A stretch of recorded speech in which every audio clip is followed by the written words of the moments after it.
साल 2020 कई सदियों तक याद किया जाएगा। इसलिए नहीं कि इस साल में मानव जाति के हाथ कोई बड़ी उपलब्धि लगी, बल्कि इसलिए कि यह साल मानव जाति के अस्तित्व पर मंडरा रहे खतरे की घंटी बजा गया। बात करें प्रदेश की आर्थिक राजधानी इंदौर की, तो कोरोना के इस काल में पुलिस और प्रशासन के लिए अनेक चुनौतियां थी। देखिए हमारी यह खास रिपोर्ट। जहां साल 2020 का हर खासो आम ने उत्साह और उमंग के साथ स्वागत किया था, इंतजार था कि यह साल उनकी जिंदगी के रंगों को इंद्रधनुषी बना देगा, लेकिन हुआ ठीक उससे उलट। कोविड-19 वायरस ने इस साल को अपनी चपेट में ले लिया। कोरोना नाम की बीमारी ने समाज के ताने बाने को ही हिला कर रख दिया, जिसका सामना किसी भी व्यक्ति ने आज तक नहीं किया था। मानव जाति को बीमारी के भयावह खतरे से बचाने के लिए जनता कर्फ्यू के बाद 24 मार्च से लॉकडाउन का सहारा लेना पड़ा। बात करें मध्य प्रदेश की आर्थिक राजधानी इंदौर की, तो यहाँ पर भी लॉकडाउन के समय अलग अलग नजारे देखने को मिले। चाहे पुलिस हो या हो स्वास्थ्य विभाग का अमला, सब अलर्ट मोड पर थे। सफाई कर्मियों और मीडिया कर्मियों ने चरम के अंतिम पड़ाव तक खुद को झोंक दिया। जब लोगों को घर में रहने की हिदायत हो, काम धंधे बंद हो, तो आम व्यक्ति की जरूरतें कौन पूरी करेगा? यह सवाल भी उस दौरान सामने आया, जिसके जवाब में इंदौर के लोगों ने पूरे देश के लिए मिसाल पेश की। सामाजिक संगठनों ने एक तरफ बाईपास पर अप्रवासियों के लिए भंडारों की लाइन लगा दी, जूते चप्पल से लेकर आम जरूरत की हर चीज मुफ्त में दी जा रही थी। वहीं काम धंधा छोड़कर घर में बैठे लोगों के लिए भी सरकारी मदद से लेकर सामाजिक संगठनों ने अपना खजाना खोल दिया। 1920 के बाद मानव इतिहास में इतनी बड़ी चुनौती नहीं आई। अगर हम द्वितीय विश्व युद्ध की भी बात करें तो वो दुनिया के कुछ ही देशों तक सीमित था, दुनिया के कुछ ही क्षेत्रों को उसने प्रभावित किया था। लेकिन जिस तरीके से इस महामारी ने 190 से ज्यादा देशों को प्रभावित किया, दुनिया के हर कोने को छुआ, तो हमारे लिए एक बड़ी चुनौती थी। और ऐसे में अपेक्षाओं और चुनौतियों का दौर काफी व्यापक हो गया। यहां इंदौर पुलिस के लिए भी ये चुनौतियां बड़ी थी, क्योंकि शुरुआती दौर में जब मार्च का अंतिम सप्ताह और अप्रैल का प्रथम सप्ताह का दौर था, उस दौरान देश में मुंबई दिल्ली के बाद सबसे ज्यादा पीड़ित इंदौर में थे। कि कोई एक घटना, इस तरह की चुनौती अभूतपूर्व थी। एक ऐसा आरोपी, एक ऐसा व्यक्ति, एक ऐसी चुनौती जो कि अदृश्य थी, एक ऐसी चुनौती जिसके आने के स्वरूप का पता न था। रोज रोज नई उस पर रिपोर्ट्स आ रही थी और हर रिपोर्ट्स एक दूसरे को चुनौती दे रही थी। ऐसे में भ्रम की स्थिति थी, लोगों में एक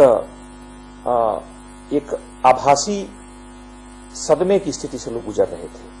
और ऐसे में बड़ा महत्वपूर्ण था कि पुलिस इस चुनौती से कैसे निपटे। अभी तक पुलिस को जो चुनौतियां मिलती थी, जिस तरह की समस्याएं आती थी, वो दृश्य होती थी। पुलिस उनका अपने परंपरागत तरीकों से उपयोग करती थी, उनका सामना करती थी। लेकिन अभी जो चुनौती आई थी, यह चुनौती अदृश्य थी, घातक थी, और इसने जो मरने वालों की संख्या है, जो प्रभावित थे, उनकी संख्या में आकस्मिक तौर पे बड़े स्तर पे गुणात्मक वृद्धि की। इसको तो ध्यान में रखते हुए पुलिस शुरुआती दौर में इनसे निपटने के लिए प्रारंभिक तौर पर पूरी तरह से तैयार नहीं थी। हमारे कई अधिकारी, बहादुर जवान इसमें शहीद भी हुए। अगर अभी तक हम बात करें तो कुल लगभग 400 से ज्यादा लोग इस पूरे घटनाक्रम में, इस पूरी चुनौती के शिकार हो चुके हैं, जो कि बीमार हो चुके हैं। हालांकि बाद के दौर में ये घातक सिद्ध नहीं हुआ, क्योंकि इसके लिए पारंपरिक तैयारियां, जितनी भी पर्याप्त तैयारियां थी, हम लोगों ने की। लेकिन पुलिस की चुनौती की जहां तक बात है, आने वाले समय में भी जारी रहेगी, क्योंकि इस घटना का जो स्वरूप है वो बाकी घटनाओं से बिल्कुल अलग है। और हमें लगातार इस बात के लिए सचेत करता है, इस बात के लिए लगातार हमको आगाह करता है कि आने वाले समय में हम उतना ही अलर्ट रहें, ताकि इस घटना की भयावहता को थाम सकें। प्रारंभिक दौर में भ्रम की स्थिति थी, सोशल मीडिया ने कई बार इस स्थिति को बिगाड़ा। कई बार ऐसी अफवाहें चली जिसमें लोगों को इस बात का अंतर समझ में नहीं आया कि उन्हें बचाने के लिए ले जाया जा रहा है या उनके लिए कोई खतरा पैदा किया जा रहा है। इस भ्रम की स्थिति में कई बार पुलिस और स्वास्थ्य कर्मियों को टकराव भी हुए, लेकिन हमें उस मानसिकता को, उस मनस्थिति को समझना होगा और उसको हम लोगों ने समझा। हम उन बस्तियों में गए, उन लोगों तक गए, उन घरों तक गए, उन लोगों को इस बात के लिए आगाह किया, इस बात के लिए जागरूक किया, उन्हें इस बात को, इस तथ्य को समझाया कि क्या उनके हित में है और ऐसा करके वो अपने पांव पर कुल्हाड़ी न मारे। लोगों ने इस बात को समझा। जब तथ्य आए, उनको वैज्ञानिक ढंग से उनके सामने सारी परिस्थितियां आई, फिर इस तरह की स्थिति भी दोबारा नहीं बनी। और निश्चित तौर पे पुलिस और स्वास्थ्यकर्मियों की चुनौतियां औरों से ज्यादा थी, लेकिन उस चुनौती का हम लोगों ने बेहतर ढंग से सामना किया और इस निपट करके उस मनस्थिति से, उस भय के वातावरण से और उस माहौल से निकाल करके और खुद भी निकल करके पुलिस की टीम अब ज्यादा बेहतर ढंग से उस चुनौती को निपटने में सक्षम है। इंदौर की भागम भाग भरी जिंदगी में एक तस्वीर और देखने को मिली। 1 या 2 दिन भी साथ साथ नहीं बिताने वाले परिवारों ने महीनों घर में साथ रहे, जो उनकी यादों में हमेशा कायम रहेगा। दूसरी तरफ सड़कों पर लॉकडाउन का पालन करा रही पुलिस के लिए चुनौतियां कम नहीं थी। हमेशा तनाव का सामना करने वाले पुलिसकर्मी 24 घंटे की ड्यूटी करते नजर आए।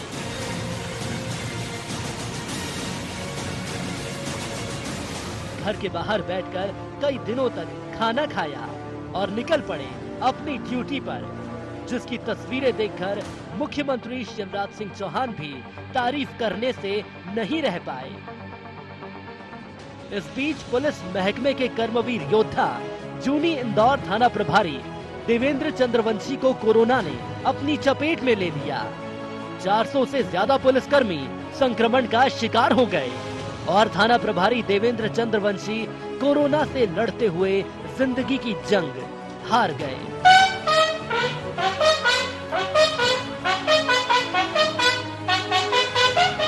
फिर भी पुलिस कर्मियों ने हिम्मत नहीं हारी।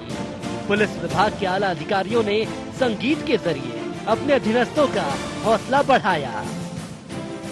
जब कोई हमारा साथी जाता है और इस लड़ाई में, तो वह क्षण हमें प्रभावित करता है, मानसिक तौर से मनोबल को तोड़ता है, जवानों के उत्साह को कम करता है। लेकिन लगातार प्रयास के तहत हम लोगों ने उस मनोबल को बनाए रखा। जवानों की लगातार टीमें हर तरीके से हर उस दुरूह परिस्थिति से निपटने के लिए प्रयासरत रही और हर उस परंपरागत माध्यम का प्रयोग किया गया जो कि लोगों को जागरूक करे। हम जानते थे कि एक ऐसी आपात स्थिति है जिसके बारे में सही स्थिति का पता आने वाले समय ही बता पाएगा, भविष्य बता पाएगा। लेकिन वर्तमान में जो सूचनाएं उपलब्ध हैं उसके आधार पर हमें एक लोगों के मन में धैर्य और धीरज और सभी जो कार्रवाइयां हो रही हैं उसके प्रति पर्याप्त विश्वास का माहौल कायम करें। मध्य प्रदेश की आर्थिक राजधानी में 3 महीनों से लॉकडाउन का पालन करने वाले परिवारों की आर्थिक कमर टूट चुकी थी। अनलॉक होने के बाद आर्थिक परेशानियों से जूझ रहे लोगों को आपराधिक गतिविधियों से दूर रखना पुलिस के लिए बड़ी चुनौती था। हालांकि इंदौर पुलिस को इसका सामना भी करना पड़ा। साइबर क्राइम के मामलों की झड़ी सी लग गई, जिससे बचाने के लिए पुलिस को कई तरह की एडवाइजरी जारी करनी पड़ी और लोगों को आगाह किया गया कि अपनी पूंजी को सोच समझकर साझा करें। पिछले 6 महीनों ने हमारे जीवन के हर स्वरूप को बदला है। सामाजिक स्वरूप, तकनीकी स्वरूप, हमारे आर्थिक क्षमता और लोगों के बीच जो अंतर संबंध हैं, जो हमारे सामाजिक अंतर संबंध हैं, इन सारे ताने बाने को उसने प्रभावित किया है। इससे अपराध भी अछूते नहीं है। पुलिस की चुनौतियां बढ़ी हैं। आज घरों पर लोगों पर जब पहले मास्क पहनने पर कार्रवाई करती थी पुलिस, तो चेहरा छुपाने की अपराधी कोशिश कर रहे हैं, लेकिन आज मास्क अनिवार्य है और पुलिस के लिए एक नई चुनौती के रूप में सामने आया है। लेकिन आने वाले समय में निश्चित तौर पे जो चुनौतियां बढ़ी हैं उसके लिए पुलिस अन्य तरीकों से प्रयास कर रही है। साथ ही साथ मुख्यतः साइबर क्राइम बढ़ा है क्योंकि तकनीक का इस्तेमाल भी बढ़ा है। इन सारी चुनौतियों से निपटने के लिए पुलिस लगातार अपने स्तर पर कोशिश कर रही है। हम जानते हैं कि इंदौर में देश का पहला साइबर हेल्पलाइन आज से 2 वर्ष पूर्व स्थापित किया गया था और वह अभी पूरी तरह से बदस्तूर जारी है। उसे और ज्यादा हमारी जो साइबर टीम है उसको सशक्त किया जा रहा है। अनलॉक की तरफ बढ़ रहे इंदौर में दिनचर्या सामान्य हो रही थी। हर व्यक्ति के चेहरे पर मास्क था। सामान्य व्यक्ति से लेकर आपराधिक तत्वों को पहचानने के लिए पुलिस को कड़ी मशक्कत का सामना करना पड़ा था। इस बीच परदेसीपुरा में दिन दहाड़े बैंक डकैती की वारदात हुई, जिस पर डीआईजी हरिनारायण चारी मिश्र तत्काल एक्शन में आए, जिन्होंने 24 घंटे के भीतर घटना का खुलासा करते हुए सलाखों के पीछे भेज दिया, जिसके लिए बदमाशों और पुलिस के बीच झड़प भी हुई। घटना में 2 बदमाशों के पैरों में गोलियां लगी और वो गंभीर रूप से घायल हुए। अगर तत्कालिक तौर पे देखें, कई ऐसे अपराधी जो लंबे समय से इसकी प्लानिंग कर रहे थे, उन्होंने शहर में बैंक डकैती जैसी घटनाएं कर दी, बड़ी चोरियां कर दी। लेकिन अच्छी बात यह रही कि पुलिस ने मुठभेड़ के दौरान उन सारे आरोपियों को पकड़ा, उन पर सख्त कार्रवाई सुनिश्चित की, पूरी तरीके से आने वाले समय में लगातार अपराधियों पर अपनी कर्तव्य और घेराबंदी जारी रखी। इसलिए अगर हम देखें आज के परिप्रेक्ष्य में 6 महीना आगे आकर के डाउन द लाइन, तो हम देखेंगे कि अपराधों में कमी आई है, हर तरह के अपराधों में कमी आई है। हत्या के प्रयास, लूट, चैन स्नैचिंग, गृह भेदन। कारण सिर्फ ये है कि इस तरह के अपराधों में कमी आने से लोगों का एक पुलिस में भरोसा बढ़ा, लोगों का और पुलिस के प्रति जो उनके कर्तव्य निष्ठा के प्रति जो जिस तरह की इच्छा थी, लोगों का जो भरोसा था और ज्यादा दृढ़ हुआ। और निश्चित तौर पे पुलिस इसी भावना को और ज्यादा बेहतर करते हुए नए वर्ष में भी काम करेगी। कोरोना काल के दौरान चुनौतियां अपार थी। इस बीच एमपी के उपचुनाव आ गए। संक्रमण के खतरे से बचाने के लिए तमाम जुलूस और बड़ी सभाओं पर प्रतिबंध लगाया गया। साथ ही पुलिस को लॉ एंड ऑर्डर का पालन भी कराना था। इस चुनौती को इंदौर पुलिस ने मुस्तैदी के साथ निभाया और शांतिपूर्ण तरीके से उपचुनाव संपन्न हो गए। चुनाव में चूंकि रैलियां, सभाएं और चुनाव का प्रचार उस लोकतांत्रिक प्रणाली का एक अभिन्न हिस्सा है, इसलिए पुलिस उससे इनकार नहीं कर सकती थी। पुलिस को उस व्यवस्था का हिस्सा बनते हुए उसको सुरक्षित ढंग से कराने की जिम्मेदारी थी और पुलिस ने उसे किया भी। पुलिस ने बेहतर ढंग से, सुरक्षित तरीके से उस पूरे प्रक्रिया को कराया और हम जानते हैं कि अब चुनाव के परिणाम भी घोषित हो चुके हैं और ये चुनाव एक बेहतर, एक सुरक्षित माहौल में संपन्न हुआ। इंदौर में पुलिस विभाग को अपने थाना प्रभारी को खोना पड़ा, तो वहीं शहर की आन बान और शान, मकबूल और कलंदर शायर के नाम से जाने जाने वाले राहत इंदौरी को कोरोना की चपेट में आने के बाद अलविदा कहना पड़ा।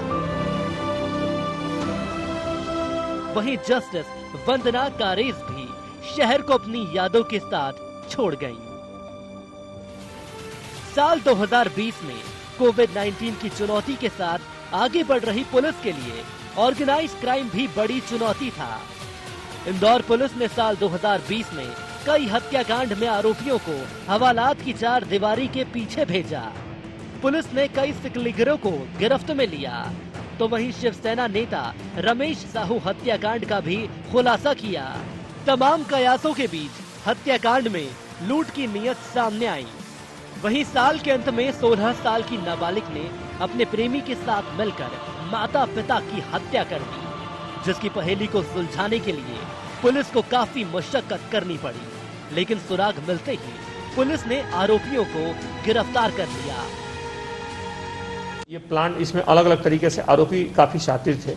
ये घटना करने के बाद ही भाग गए थे। गुजरात के अलग अलग जगहों पे थे, अलग अलग जिलों में थे, बड़वानी, धार, खरगोन जैसे जिलों में भाग गए थे। यहाँ पर एकाध ही थे, बाकी सभी अलग अलग जिलों में भागे थे। लेकिन टीम ने एक के बाद एक कड़ियां जोड़नी शुरू की। वहीं से उमदी खेड़ा से लेकर के और द्वारिका तक हर जगह टीमें फैली हुई थी। लगभग इस पूरे ऑपरेशन में हमारे 60 लोग लगे थे, 60 से 65 अधिकारी कर्मचारी लगे थे, जो लगातार 1 सप्ताह तक काम करते रहे। क्योंकि इस घटना को हम लोगों ने काफी एक चुनौतीपूर्ण घटना के रूप में चिन्हित किया था। पुलिस के लिए एक बड़ी चुनौती थी भी, चूंकि घटना का जिस तरह से स्वरूप था, जिस तरीके से इसमें पेचीदगियां थी, जिस तरीके से भ्रम की स्थिति बार बार पैदा हुई, पुलिस के लिए एक चुनौती के रूप में और साथ ही साथ एक प्रोफेशनल तरीके से भी एक पुलिस ने इसे बड़ी चुनौती के रूप में लिया और अंततः हमारी टीम इसे 1 सप्ताह के अंदर पर्दाफाश करने में कामयाब रही। कोरोना काल या कहें कोरोना के साल में इंदौर पुलिस दुरुस्त नजर आई। अपराधों पर लगाम लगाने के लिए डीआईजी हरिनारायण चारी मिश्र समय समय पर फीडबैक लेते रहे। उनके निर्देश पर पुलिस ने सट्टे के अवैध व्यापार को तहस नहस कर दिया।